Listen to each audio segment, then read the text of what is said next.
today's gospel reading, it leads into that story about doubting Thomas. And sometimes we've heard it said, well, Thomas doubted, so should we. And we kind of like almost emphasize the idea of doubting. But the scriptures are the opposite. It says it empathizes with our need to doubt, but it calls us out of doubting into a place of firm conviction of faith. So before we go into this story, let's just think about doubting in general for a moment. Aside from faith, I Googled it, said, what's doubting? It's a lack of firm conviction, skeptical, uncertain feelings about something. Maybe think about somebody in your life, or something like a bridge that you got to cross, or an organization maybe that you're going to do business with. You're going to buy something online. And ask yourself, do you trust that person, that bridge, that business? Or do you have doubts? And if you have doubts, why is that? And I was thinking about it, and I came up with 3 things that kind of maybe go into that. The first one is the source of the other person's action. Do we trust their intent? Do we trust their intent to do what is good and right? And the second one would be, is it able to do what it intends to do? And the third piece is it have a track record of following through? Like following through. A lot of people buy things online. You look at all the reviews to see if, there's a track record. If it's a bridge, it may say, able to hold so much weight, and you get up to it and you're kind of skeptical because it looks a little sketchy. Am I going to cross this bridge because I'm depending on it to do what it says? And then people. Do we trust that people have good intentions for us? So that's important. So if you think about those 3 things, if the answer is no to any of those, you may find yourself doubting in everyday kind of experiences. So what about Thomas? Let's think about this. Last week was Easter, and we read chapter 20 of John with Mary Magdalene. She finally sees the Lord after several, asking the question several times. She finally believes it. She runs to the disciples, and they're like, whoa, this is different. So the story today is what happens in the evening of that same day. So in the morning, very early, before coffee, she discovered Jesus had risen.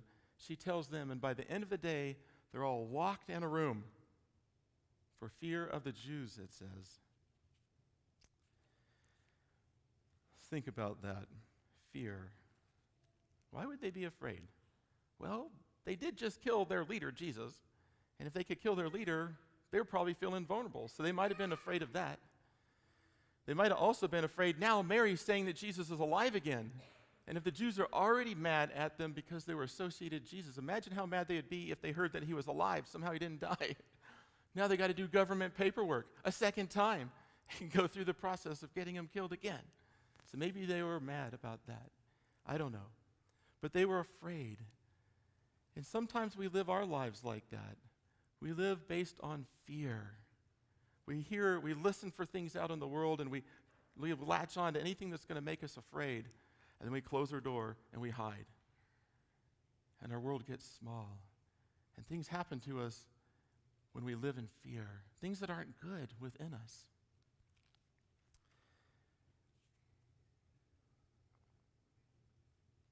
They locked the door, so they were trying to protect themselves in the way they thought they could.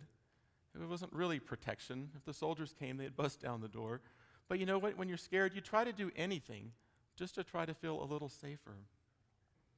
They were also saying, everybody else stay away. I got to figure this out. Sometimes we need a few moments to figure things out. Sometimes we lock the doors for a long time with other people, and we don't let people in, and we become like a turtle in a way to other people. This person seems to be pretty hardened. How will they ever come out? Are we living our lives in fear? Then Jesus stands among them, and he shows them. He says, peace be with you. Shows them his hands and side. Now, I think that's interesting. Some people say that he must have walked through the walls and the doors because the doors were locked. So therefore, he must be a ghost. Other people say, it didn't say he walked through the door, it just said he came and stood among them. In other resurrection accounts, he appears and he disappears. He can be wherever he wants. He is God in the flesh. But either way, he's not a ghost because he shows them his hands and his feet. A nail isn't going to put a hole in a ghost. He says, this body that you see is a real body. It's a resurrected body. It's different now, but it's a real body. Luke's account says he ate a fish. It's a real body. It's not a ghost.